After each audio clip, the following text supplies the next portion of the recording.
సంజయ ఉవాచ దృష్ట్వా తు పాండవానీకం వ్యూఢం దుర్యోధనస్తదా ఆచార్యముపసంగమ్య రాజా వచనం అబ్రవీత్.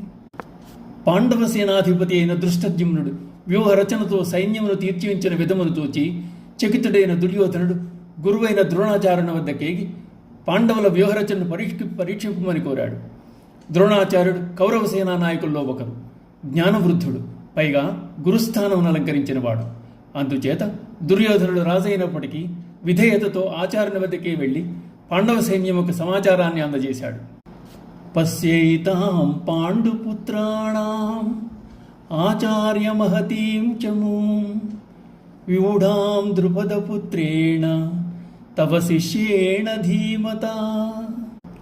దుర్యోధనుడు ద్రోణాచార్యునితో యుద్ధరచనలో దృష్టద్యుమ్నుడు ధీమంతుడని చెప్తూనే ద్రుపద పుత్రుడని పలికి ద్రోణునకు ద్రుపదంతో గల పూర్వ వైరాన్ని గుర్తుకు తెచ్చాడు. శిష్యుడై ఉండి కూడా మీపైనే కాలు దువ్వుతున్నాడు అన్న భావాన్ని కూడా ద్రోణాచార్యునందుకు కలిగించడానికి ప్రయత్నించాడు.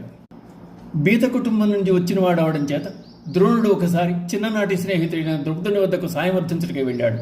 కానీ రాజు అయి ఉండి కూడా ద్రుపదుడు చిన్ననాటి స్నేహాన్ని గుర్తించడానికి ఇష్టపడలేదు సరికదా ద్రోణుని అవమానించి పంపివేశాడు. దానికి ప్రతీకారంగా ద్రోణుడు గురుదక్షిణగా ద్రుపదుని బంధించితేమని అర్జునుని కోరాడు. ఆ విధంగా అర్జునుడు ద్రుపదుని ఓడించి బంధించి గురుదక్షిణగా సమర్పించాడు. అవమాన భారంతో రగిలిన ద్రుపదుడు యజ్ఞమంరించి ద్రోణుని సంహరించగల దృష్టద్యుమ్నుని పుత్రునిగా పొందాడు.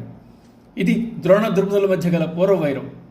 ద్రుపదునికి దృష్టద్యుమ్నునితో పాటు కృష్ణ అనే కుమార్తె కూడా యజ్ఞం నుండి ఆవిర్భవించింది.